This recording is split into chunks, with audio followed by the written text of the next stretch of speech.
9 and 10. There we go. Always keeping track of those initial seconds so nothing gets cut off here. Hello, everyone. I am Nathan P. Butler. This is my YouTube channel.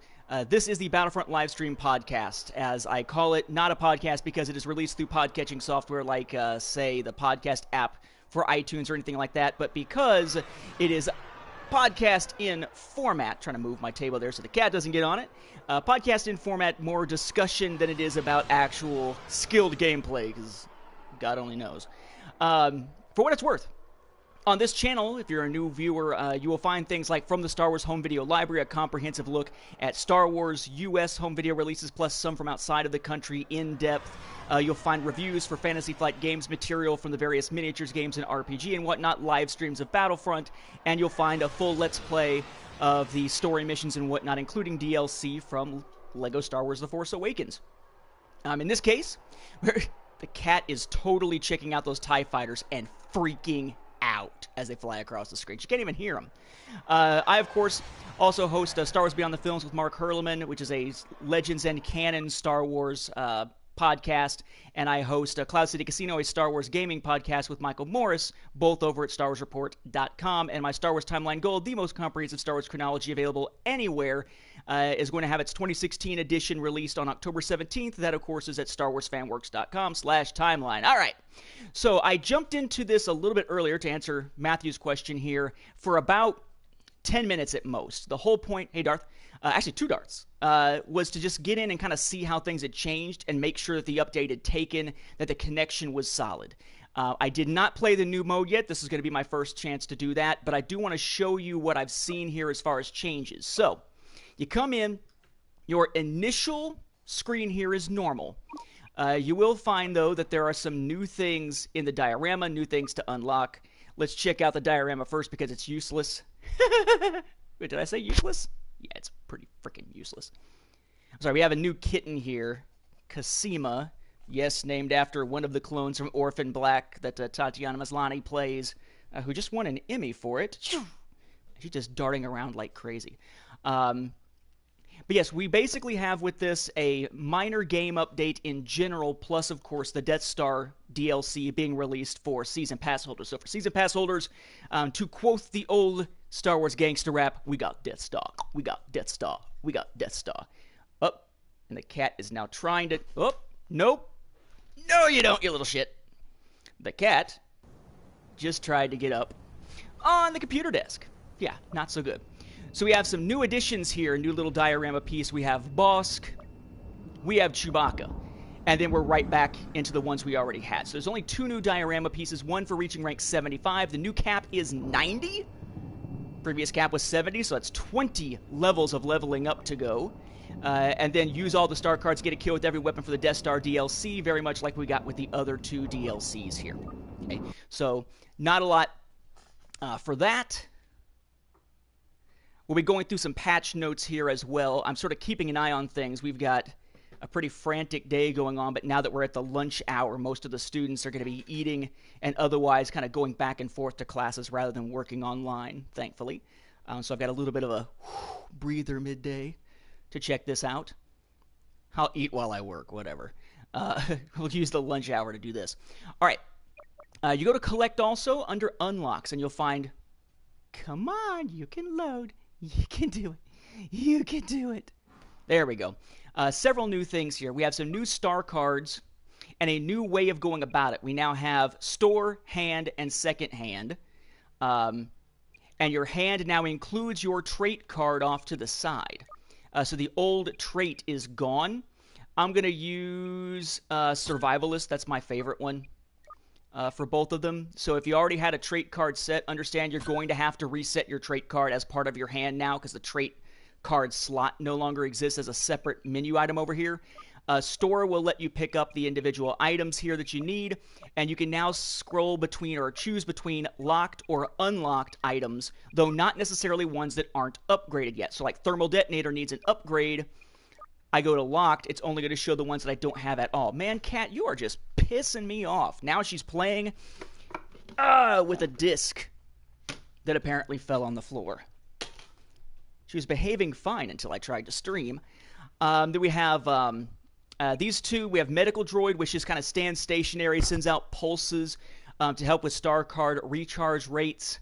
And then a laser trip mine that's kind of like the proximity mine, except it's done by a laser trigger, and it scrambles the scanners of enemy units when they get nearby, which is both good and bad because it does mean it'll give you a tip-off that there's one nearby, and give your enemies that tip-off. We have 2 new weapons. Both those 2 star cards plus these 2 all unlocked by HUT contracts. We have the TL-50 Heavy Blaster, which is kind of cool because it's got a secondary fire, which is like a big blast, almost like an explosive blast kind of thing. And then we have the Briar Pistol, which, if I remember correctly, was Kyle Katarn's weapon, that also has a secondary fire option, which is pretty cool.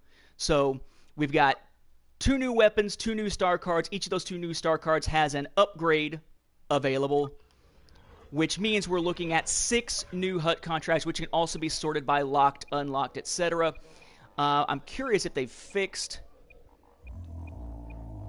Nope, they still haven't fixed the issue with some of them not showing correctly, even if you've already unlocked them like this one. I've already done this one, but it's still telling me that I still need to do that first requirement that I did ages ago.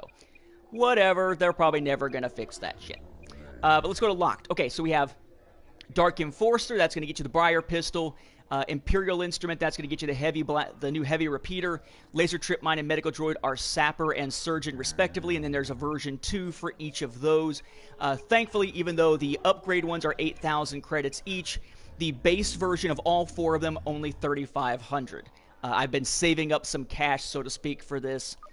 So I care, I think, at this point, more about the guns. So I'm going to go ahead and make sure that I've got both of those going at the same time, although I have no idea what I need to do for them. Active is the ones that you're still working on. Although, again, it shows it is still working on it when you look at the stats for stuff like the Rhodium Blaster that's already been unlocked, but at least it doesn't show it here, which is kind of weird. So 10 kills with Blaster Pistols, 25 kills as Han Solo, so that's a lot of probably hero play, heroes versus villains. 3 Blaster Pistol streaks, so I need to switch to a Blaster Pistol at some point here. And we have 20 kills playing as an Empire soldier. Probably Imperial makes more sense than Empire. 75 Heavy Blaster kills. Win a round of Battle Station game mode for the Death Star DLC. So I guess I'm going to go with the Heavy Blaster so that I can... because I think that's the one that I want to check out first. So what's a Heavy Blaster for me here?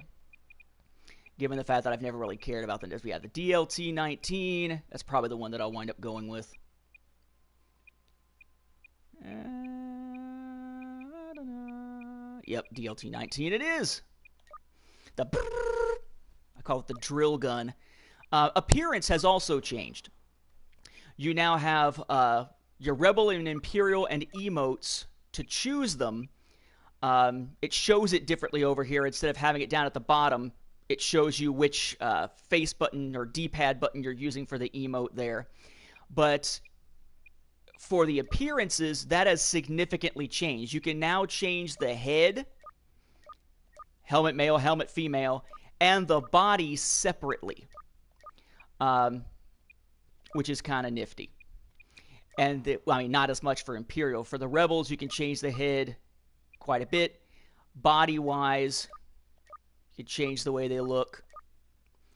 What you're going to find is that, though, in the store, because it's not built into that screen anymore, there's a lot more options available, including as you get way down here, not just heads, but bodies. Rebel officer uniform, X-Wing pilot uniform, Imperial officer uniform, and so on. Stormtroopers with different colored pauldrons, Death Star trooper, and so on and so on. And of course, then you got your emotes here. So they've kind of changed the way that the customization works. So I'm going to go with, why the frackin' A did it? That one, damn it! There we go. So that at least is working, right? Make sure this doesn't keep dinging at me. Again, kind of a busy day. Just got a couple people just saying thank you for stuff that we dealt with earlier. All right, so you got that. Challenges and everything still working the same way, though if you were already capped out at 70, now it does let you now gain more XP because you're on your way to rank 90. Season Pass now does have Rogue One Scarif saying December, and so on. Under missions, nothing new under training, battles, or survival. This was an entirely multiplayer-based change. Nothing new under skirmish either. Here's the thing that kind of sucks. Outer Rim. Whoa, nope, not that. There we go. So we'll just play it like this. So original game, we have 1, 2, 3, 4, 5, 6, 7, 8, 9, 10 different modes once you get the Jakku DLC. Cool. Outer Rim, 5 modes. Bespin, you can play that on 7 modes. Death Star, 3 modes. That's it. None of which are hero-centric, so you're going to wind up either randomly grabbing Chewbacca or Bossk, or you're going to wind up playing them in some other mode like Heroes versus Villains in a different DLC or in the base game. We only have Blast, Fighter Squadron, and Battle Station as far as new modes go, or at least as far as modes to choose in Death Star go, all of which are 24 players in this case. So, yeah, make of that what you will. Fighter Squadron is the one that I had played earlier, and there are several new maps. I want to say it's 5 new maps that make for some more play. And yes, space. One of the things people bitched about when the game first came out was that it's too much like The Force Awakens. You have all of your starfighter combat in atmosphere. We want space battles with starfighters, even if the physics and everything don't change. Well, now we definitely do. And one of the maps was pretty freaking sweet that I played earlier. So, that said, let's check out the new Fighter Squadron. Then we'll do Battle Station. For Fighter Squadron, good news, bad news. Did they add new starfighters? Yes, kind of. They did not add any base starfighters. So when you start a match, you're still stuck for the Rebels, you're still stuck choosing between A-Wing and X-Wing, although the A-Wing has had its shield removed and replaced with a speed boost. With the Imperials, you're still stuck with the Interceptor or the regular TIE Fighter. The difference being with the Interceptor, I believe it is, they've switched out the missile for a super, super fast blaster, essentially. So... take it for what it's worth. Now, when you get the hero icon, though, you have the option of Luke's X-Wing from A New Hope, Red 5. You have the option of Vader's TIE Advanced X1 or By-1, whatever you want to call it, from A New Hope, as opposed to the TIE Advanced V1, which is used by, or version 1, whatever, that's used by the Inquisitors in Rebels. So, we're sitting here essentially with... a new hero ship, and you can be a wingman. You can spawn as a wingman, kind of like if it's Leia as a hero, you can spawn as one of her guards, or Palpatine as one of his guards. But by and large, those who are saying, we need more starfighters, didn't really get what they wanted, or what we wanted. All right, so this is a map I actually haven't tried yet. Death Star Surface. MGO, I gotta say I'm sort of the opposite. I love the fighter combat. In fact, I'm glad that with the new faster connection I've got, I can actually play Fighter Squadron. Although I will say that in playing this, okay, you've said it like 5 or 6 times now. You don't need to say it repeatedly. We got it. Damn. So, when it comes to Fighter Squadron, one of the other changes is now there is a cooldown, apparently, on the soft lock. Well, I haven't actually seen it overheat yet. You notice that the targeting reticle now has that double side thing on it, the 2 little bars off to the side. And you notice that this is an interceptor. Check out that right-hand option. The right-hand option there is that faster firing, I forget the exact name, like rapid shot or whatever, that has replaced its ability to fire rockets or fire any kind of missile. So the interceptor no longer has any kind of explosive projectile at all. It instead has laser barrage, which is much, much faster and doesn't overheat.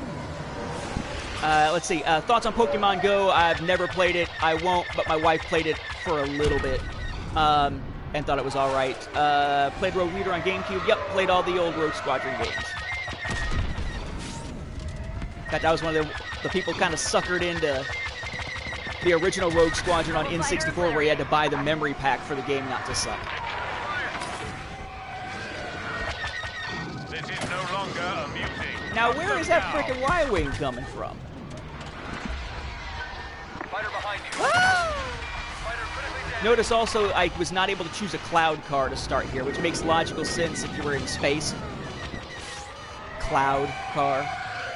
Oh shit! Whoa. Just for the heck of it. Hello, hunk boy.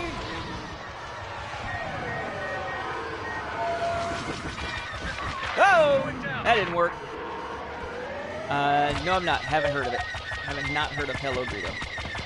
But it sounds like it should be a pop song.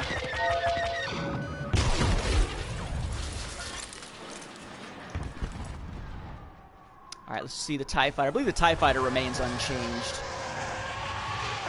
Yeah, TIE Fighter's still the same. No patch notes for it, so I assumed it was the same.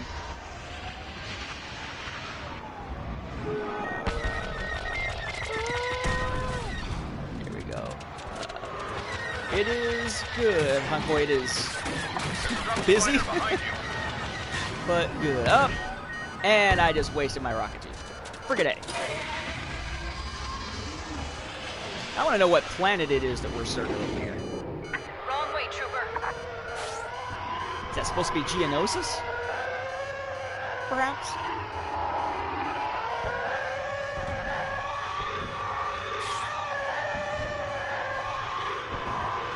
It'd seem odd if it was Geonosis because the Death Star isn't there anymore as of Rebels, but again, Star Wars video games these days are now meant to be authentic Star Wars experiences, not necessarily fitting into one canon or another unless they specifically say so, like Uprising, which kind of sucks.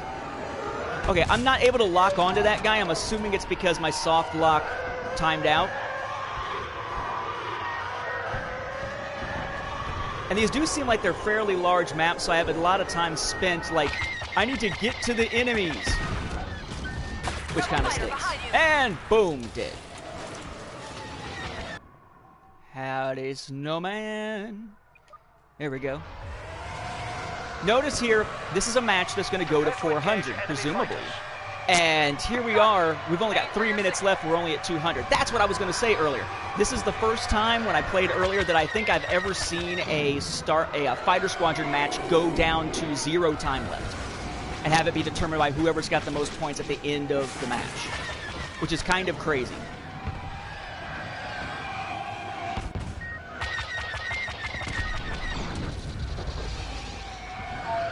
I guess I was just saying with Michael on the stream the other day, I guess it was Mark, that I need to get used to flying like this because in October we have the launch of PlayStation VR, and we'll presumably around that time be getting the update that includes that Rogue One X-Wing VR mission for Battlefront that's coming out free as an update.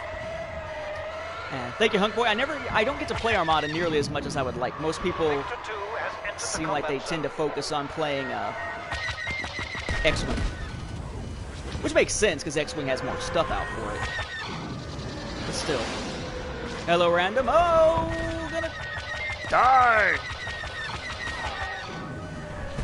So kind of getting used to this. Yeah, there we go. Okay, so I lock on. Look at this. I'm going to lock onto somebody and just let it sit for a second. Look at the sides of the targeting reticle. The crosshairs, so to speak. So I'm not locked on to anything now. I need to zip forward to actually have a chance to lock on to anything because I'm so far away from the action bat. Now I lock on. Come on. Check out beside it. Notice it goes up, up, up, up, red, red, red. Oh, and then I lost the lock. So you can't just lock onto somebody and follow them. You have a limited amount of lock-on time, which kind of sucks because if you're on their 6 and you're just pelting them like pelting a hero ship, it's eventually going to turn off your lock-on, which kind of is asinine. I mean, if you might be a great, a great pilot sticking behind them, like, nope, sorry, you're not allowed to stay behind them that long. Sorry. Like, seriously? Let's see. I don't play Battlefront on PC at all, and so far I like the DLC. I haven't tried the new mission yet. I haven't played as either of the heroes yet. I did play as the TIE Advanced earlier, which reminds me, I guess I haven't even been looking around. I don't see... I've barely been paying attention to where the power-ups are, but I haven't seen a hero one yet. But then again, it's not like I've really been paying attention for one. I'm kind of looking around now to see if there's any indicators of one, but it doesn't look like it. I'm assuming the Y-Wing must be, if it is it's either an NPC type ship or it may be a AI, that is. It may be the Wingman. Because there's a B-Wing right there, too.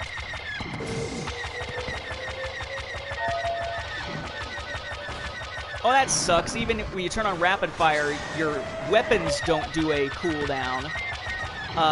But your targeting reticle still does. Got one behind you. Oh, look at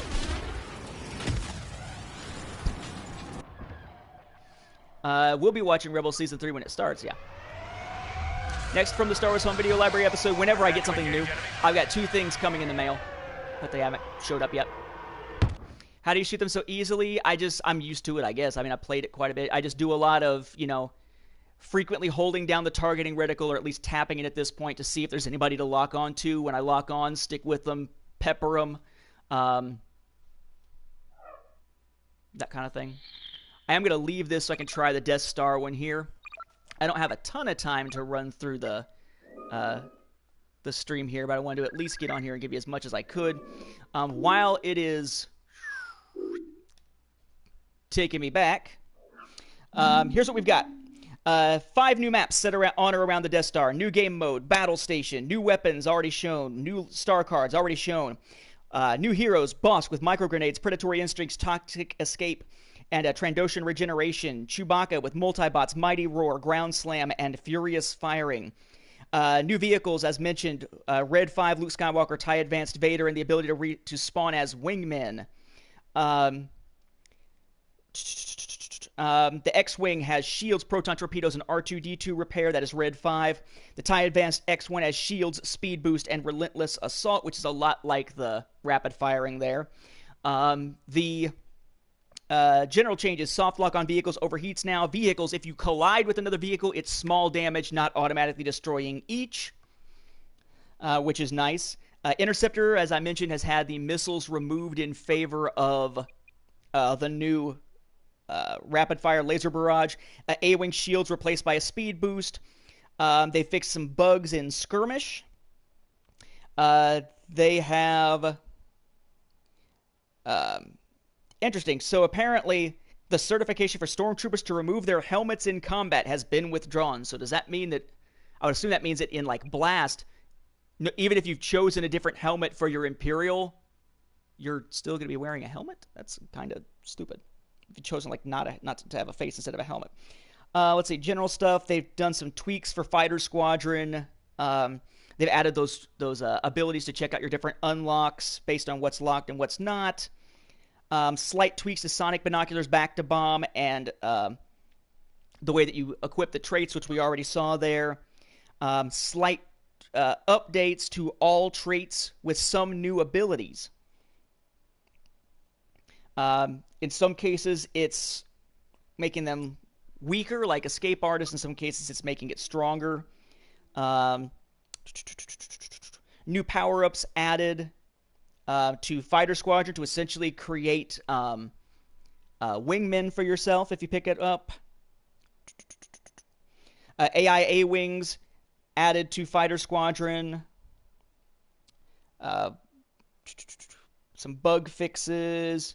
New stuff in the diorama, and that's pretty much it, other than stuff I've already shown. So it's a nice, solid update, but it's very heavily leaning towards the Fighter Squadron type stuff, which is fine. I like Fighter Squadron, but still. This is a new Command Sector, another new map on the Death Star. Again, we got Death Star. We got Death Star. Apparently, the idea here is that you have a 3-stage thing here. You're taking out a ship to be able to get inside with the Imperial blockade. You get into the Death Star and try to get a whatchamacallit, get yourself a Keep the pressure on an astromech, R2-D2, I think it is. Our bombers need a clear passage. Didn't mean to in do order that. bring the Star Meant to be an Destroyer X-Wing, down. whatever. And you've got a final mode. Having a little bit of jerking here, even with the LAN connection, the wired connection. Die! And the last stage is basically blowing up the Death Star. So outside, inside, outside, it looks like.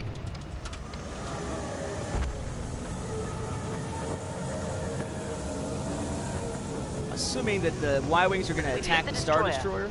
Press the attack. Oh, and nope, hit we're it going where after it's this exposed. Star Destroyer. Okie day.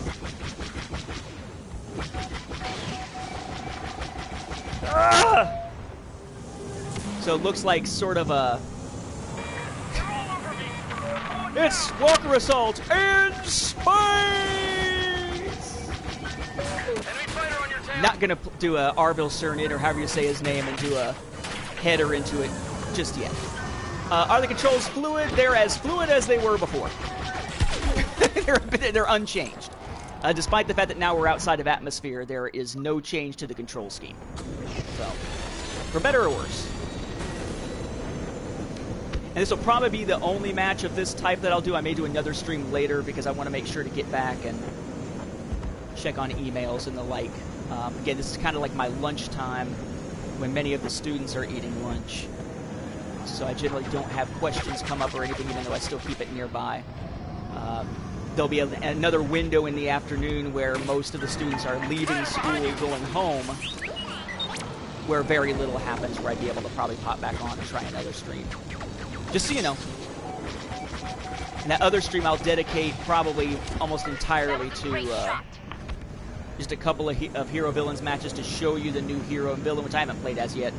And then more of this mode. Which looks interesting. It looks like it's very much, you know... Target the destroyer subsystems. They're exposed. Yeah, I guess it's kill a certain number of ties, and it will send in the Y-Wings, and then you have as long as the Y-Wings remain available up at the top as a timer in order to take out the shield generators on the Star Destroyer. Okay! Always Sure. deal with those TIE fighters. I'm in position. Okay, so time is up.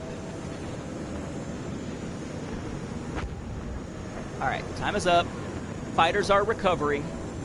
Not sure so much that it's recovering as there's just more TIE fighters, I guess, coming out. Because when you blow them motherfuckers up, they ain't gonna live to come back. I will say, I do like the fact that they've added the shield, which I use sometimes, but not as often as I should. But they've added a shield like that to Darth Vader's TIE. The TIE Advanced either X1, buy one. I used to always say buy one. TIE Advanced, buy one. But I don't know if it's supposed to be X1. Now that we've got multiple versions of the TIE Advanced out there. But again, only 2 ships to start with for Rebels and Imperials, and it's the same damn ones as before, even though the Interceptor and the A-Wing have been slightly tweaked. And I'll say this about... Boom! Right there. I'll say this about the new star maps. There's another one that's like a debris field. Good luck trying to do some of your evasive maneuvers. You got to be real careful because you can fly into these things. I like the fact that there were obstacles in place in the new Bespin Fighter Squadron map. This takes it over the top, and there's all kinds of friggin' obstacles to run into. One of our cruisers. Which is nice. I like this gameplay. Now, why are there only that many Y-Wings? I don't know. Is it based on... Is it based on the number of ties that were taken out, possibly?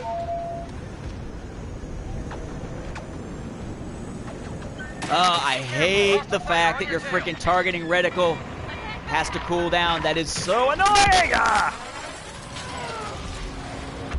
Favorite DLC so far? It's kind of hard to say, really. I think of the 2 new modes from the previous DLCs, I think I like, shit, what is it even called? Escalation? Extraction? Better than Sabotage at this point. But I must say, having more Starfighter stuff and the ability to stream it now, it's good. I'd be probably very frustrated if I was trying to play this on my previous connection. Yeah, if you look at the map... Okay. So one of the power-ups that I found, one of the hero power-ups in one of the modes has you flying into that thing. You fly through it, and there's a power-up that gives you the hero power-up for a regular fighter squad. So if you see one of those things, it almost looks like an old-school Keep those ties away so our bombers can target splashdown pod from a real old rocket into space, like a 60s, 70s kind of rocket into space, like that. That's where you'll find at least one of those things. Can't say for Chewbacca or Boss, because I haven't played as them yet. But I tend to like, whee! Of the DLC one. So, of the DLC ones, I tend to prefer, 9-Num over Lando, and I tend to prefer Dengar over Greedo. Slightly. Definitely 9-Num over Lando, though. Go! Get over there! Go as fast as you can! Oh, you are. I cannot wait to play this stuff in VR. I'm so stoked. I don't think I've been as stoked for a new gaming device since probably the Vita. Why does it say attack and then there was nothing for me to attack? Oh, boom. Favorite map so far? It's hard to say. There's so freaking many of them, although not a ton. I'm more partial, I think, to Sullust than I am to Jakku, Tatooine, or Hoth. And maybe maybe Sullust and Indoor. I like the maps where there's more stuff going on, but you don't have one side getting an automatic advantage because their gear makes them camouflage while the other side's gear does not. Like, I think it's kind of bullshit that you go into Indoor and the Rebels are camouflaged and all the Imperials are still in white, pretty much. That stands out really well, whereas on Hoth, it's the other way around, where the Rebels are a little bit camouflaged, but the Imperials are really camouflaged. So, yeah. Our bombers have damaged the capital ship. It's vulnerable. Right, it says attack. Now. So what am I attacking? Mother frackin'. It says attack. Am I just attacking, like, the docking bay or something? Because the attack symbol is underneath the ship with no indication of where you're actually supposed to be shooting. And, of course, when you died, you go so far away that you might as well not even try to get back into friggin' combat. What I not like about the new DLC, lack of new starfighters to start with. The fact that they have a starfighter-based DLC, and they still couldn't be bothered to give us new starting frickin' starfighters. That is asinine to me. And chances are we are not going to make it to the next stage. The Imperials are going to win, it looks like. Because, whoa! Because we've got a... The Star Destroyer has been covered. Oh, no, wow, holy crap. Its subsystem. What the... Okay, it did start to show the reticle, so I guess I'm supposed to shoot at the whatever you call it, the half sphere on the bottom. I think it's a shield generator. Our bombers need a clear path. I don't remember. Copy that. I'm much more of the chronology-minded and story-minded individual than I am, for that stuff. Are you kidding? Damn! So you take out both of the top shield generators and the bottom shield generator, and you still have to take out the frickin', I guess it's the bridge up here. I'm gonna go Orbital Sidrid on this son of a bitch. Boom! Too late! Yep. Wow, so that's one part of the mode, but not the entire mode. What am I thinking about Rogue One? I am excited to see the Rogue One DLC, because it'll be nice to have some more variety around more characters, and the cat just jumped up on. Get your ass down. There we go. Have more options beyond just the original trilogy. It's the same era, but we're going to have new characters, new ships. I would imagine if they give us any more ships, it might be the TIE Striker, it might be the U-Wing, not JR for Dallas fans, I guess, back in the 80s. See, you got to be nice and not be crazy, kitty. Not be jumping up and trying to work the computer. The cat has a tendency now to go underneath the dresser, which is what the TV is set up on, go out the side behind it where I have my power strip, and step on the power strip button and turn off the power to the PS4, the Xbox One, the sound bar, the TV, everything, all in one shot. Kinda sucks. Alright, so I'm going to pull on out of here. And like I said, I'll probably be doing another stream later on this afternoon. It is almost 2 o'clock now. Schools start to empty out, depending on which school it is, between 3 and 4. So I'll probably be looking at doing another stream maybe around 3 o'clock-ish. So about an hour from now, chance to check in on stuff and get back in. Again, that stream, I'm planning on doing it. So unless there's something wrong with the server or something, I will be back doing one. I will focus in at that point on trying to show Bosk and Chewbacca in action and playing more of Battle Station so that hopefully we can get to see the other stages instead of just that first one there like we just saw in that 24-player mode. With that, I am going to head out now. Again, you can find my Star Wars Timeline Gold, the most comprehensive Star Wars chronology available anywhere, which has a new edition, over 3,000 combined pages coming out on October 17th over at StarWarsFanWars.com/timeline. You can find my podcast with Mark Hurleman, Star Wars Beyond the Films, talking about legends and canon stories. We just had a new episode released about Aftermath Life Debt over at StarWarsReport.com. You can also find Cloud City Casino, a Star Wars gaming podcast I do with Michael Morris at StarWarsReport.com as well. We recently had an episode that just kind of was an update on the newest news. Our next episode, which we'll record either tonight or probably tomorrow, depending on how much time Michael gets to play with Death Star, will be very much about the Death Star DLC, positives, negatives, and things like that. But beyond that, you can check out this channel for stuff like From the Star Wars Home Video Library. We have recent episodes about, for instance, the UK releases of The Great Heap and of the Ewoks TV series, the cartoon series. And in the near future, there should be an episode on a cheese spread mail-away Ewoks cartoon VHS from the UK that's on its way to me in the mail. And unless it turns out to be a bootleg, I haven't quite figured out what this thing is. It looks like a boxed set from 2004 that I never knew existed. And it's not the original trilogy.